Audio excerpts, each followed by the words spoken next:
Hello guys, welcome back to my YouTube channel maths tutorial by Divesh sir. So हम पिछले class में set के बारे में पता किए थे और टाइप्स ऑफ सेट भी देखे थे। और प्रीवियस क्लास में तो हम लोग उसके कुछ बहुत सारे एग्जाम्पल भी देखे थे। सो आज का क्लास जो है आगे कंटिन्यू करना है। सो फर्स्ट है सबसेट। सबसेट मतलब क्या होता है वो देख लेते हैं। मैंने लिखा है if every element of A lies in B then A is called subset of B. अगर ए के सारे एलिमेंट बी में होते हैं then A is subset of B.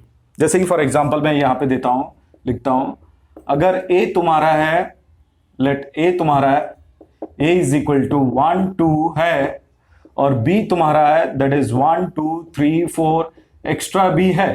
यहां पे नोटिस करो कि ए का जो एलिमेंट दैट इज 1 2 है और बी में जो एलिमेंट है वो दैट इज 1 2 3 4 है।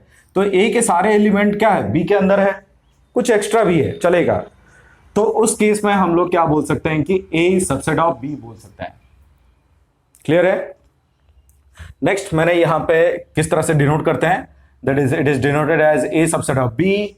कुछ नोट डाउन मैंने किया है, दैट इज हमेशा याद रखना, phi is always subset of given set and A is subset of itself. कोई भी सेट खुद के साथ क्या होता है, सबसेट होता है। और अगर if A is subset of B and B is subset of A then clearly A is equal to what, B. अगर ए के सारे एलिमेंट बी में है, इसका मतलब बी के सारे एलिमेंट ए में है, तो इसका मतलब हम बोल सकते हैं कि ए सबसेट ऑफ बी या बी सबसेट ऑफ ए। तो क्लियरली हो गया कि A is equal to B है। अब देखते हैं how to find a subset of a given set. तो हम लोगों ने यहां पे लिख दिया कि a is equal to, let example लिया 1 2 3 1 2 3। तो क्लियरली number of element in a that is है 3। अब ऑल सबसेट्स सारे ढूंढ लेते हैं। तो पहला तो ये दोनों कंपलसरी होगा, दैट इज 5 होगा और इटसेल्फ भी होगा। तो हमने लिख दिया दैट इज 5 पहला।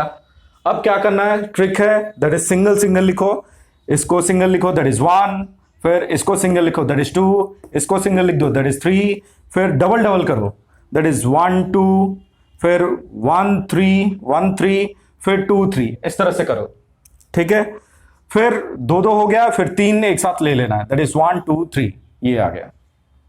ठीक है, तो ये सारे हो गए हमारा नंबर ऑफ सबसेट्स, सारे सबसेट्स हो गए।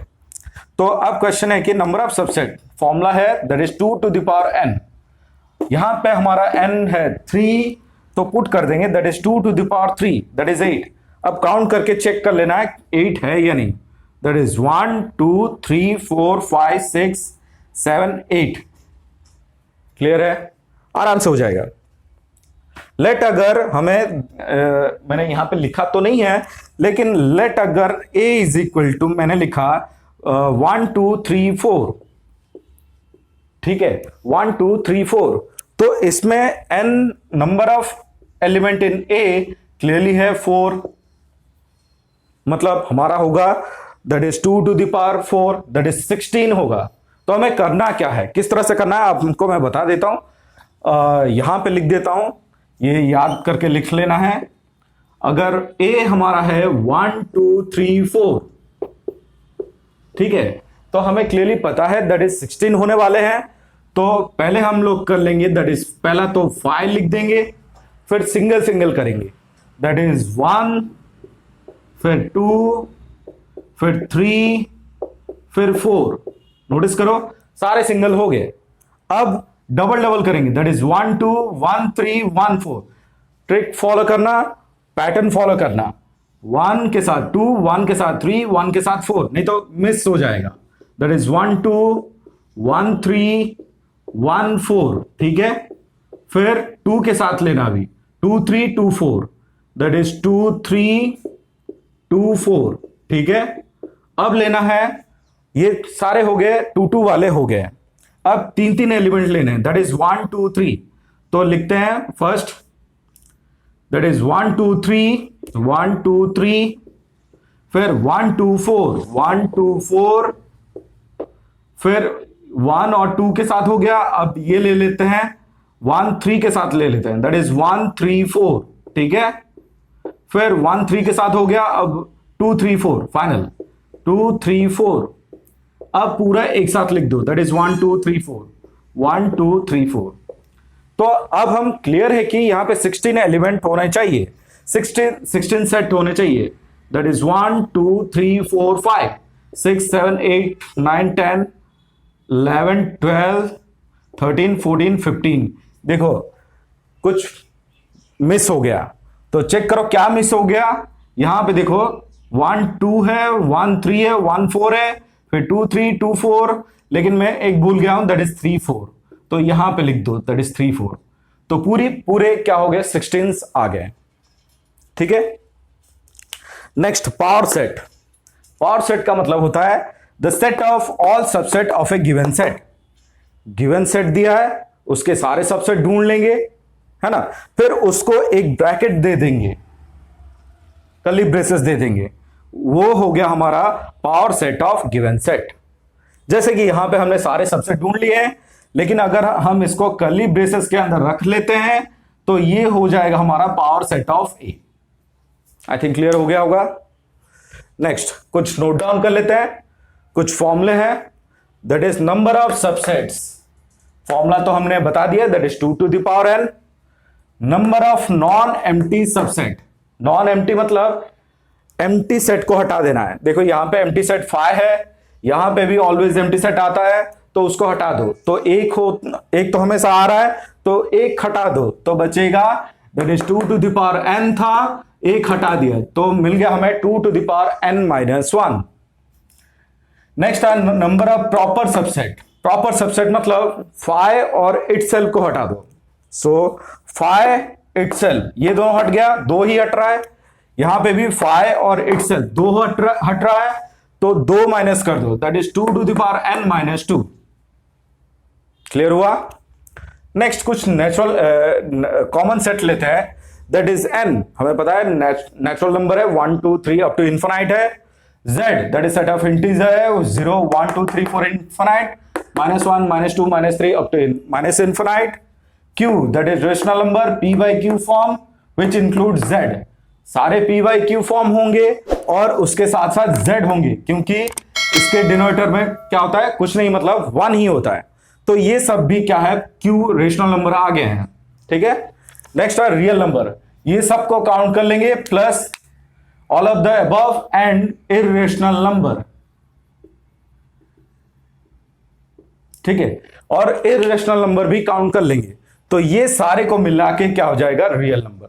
तो आप नोटिस करो n के सारे एलिमेंट z में है, तो हम बोल सकते हैं कि n सबसेट ऑफ z, बोल सकते हैं n सबसेट ऑफ z।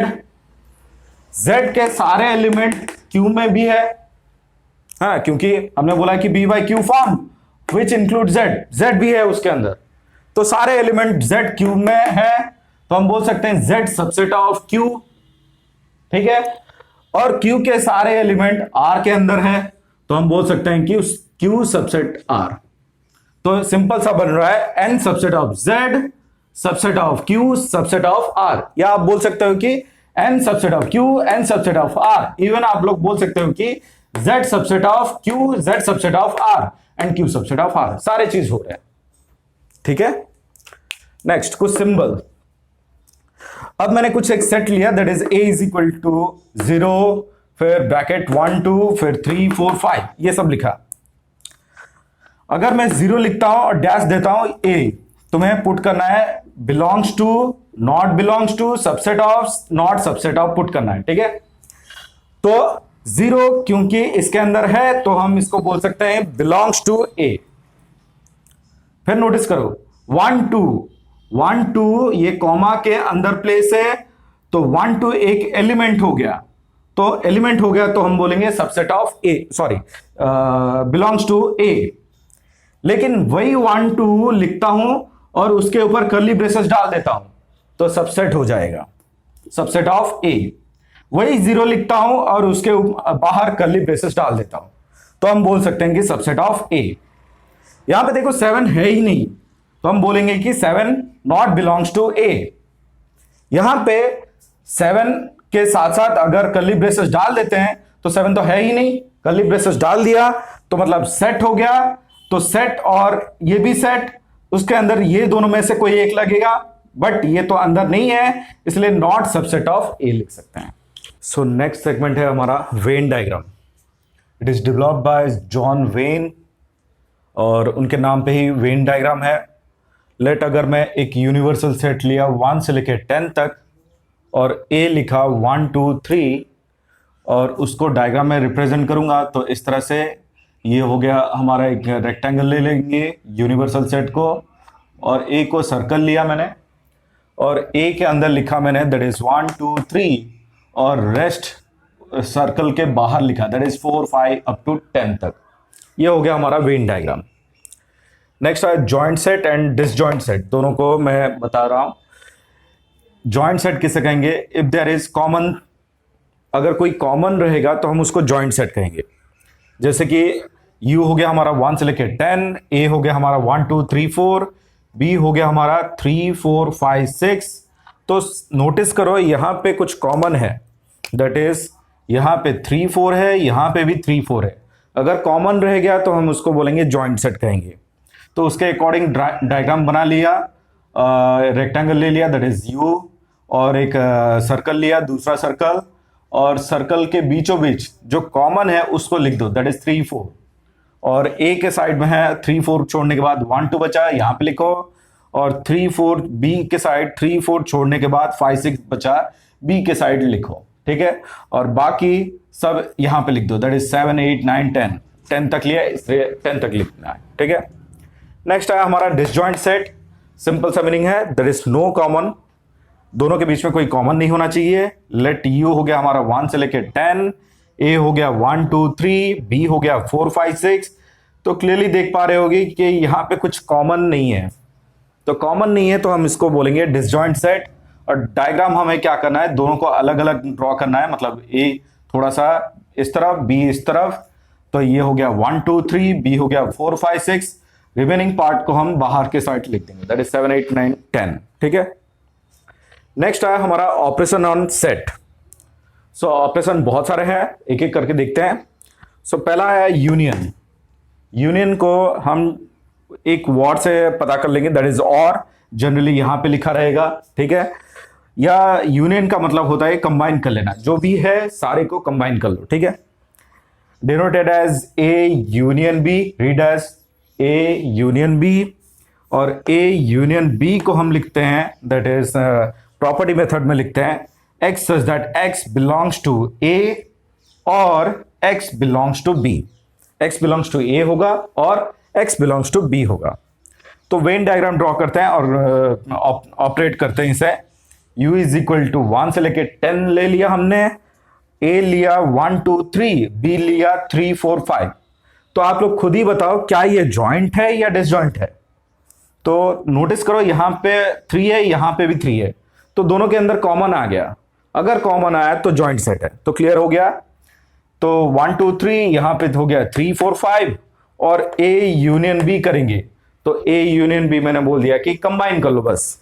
तो यहां पे 1 2 3, यहां पे 3 4 5, तो कंबाइन करने के बाद 1 2 3 और यहां पे 3 4 5, तो 1 2 3 4 5 दो बार लिखने का कोई मतलब नहीं है, बस एक ही बार लिख दो, ठीक है।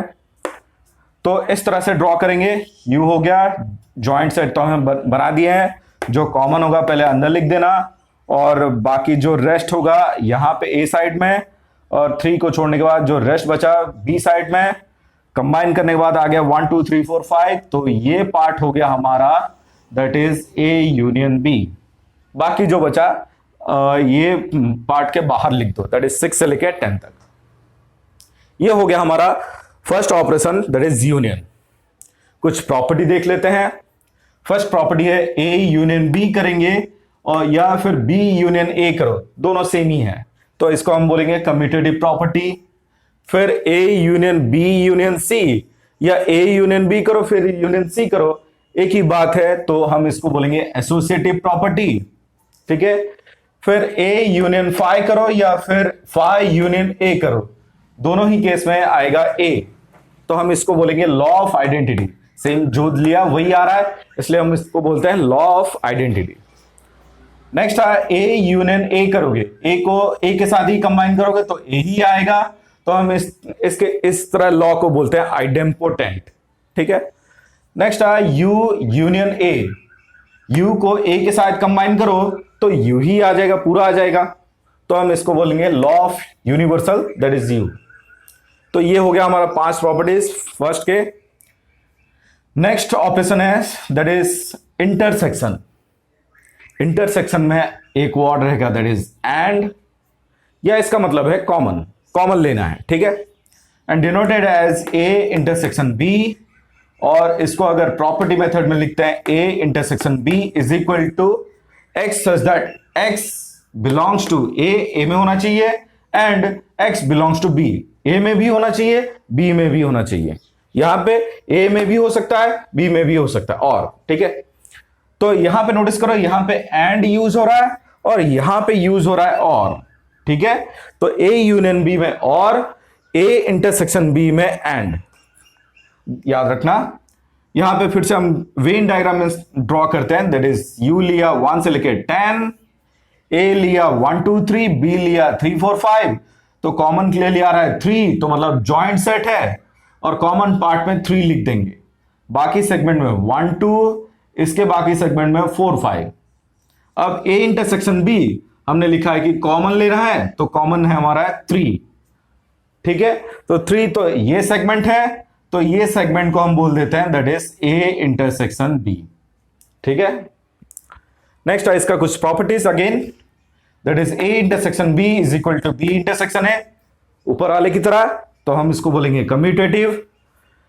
पहले बी इंटरसेक्शन सी करो फिर ए के साथ इंटरसेक्शन करो, या फिर ए इंटरसेक्शन बी पहले करो फिर सी के साथ करो, तो दोनों सेम आएगा, हम उस प्रॉपर्टी को बोलेंगे एसोसिएटिव।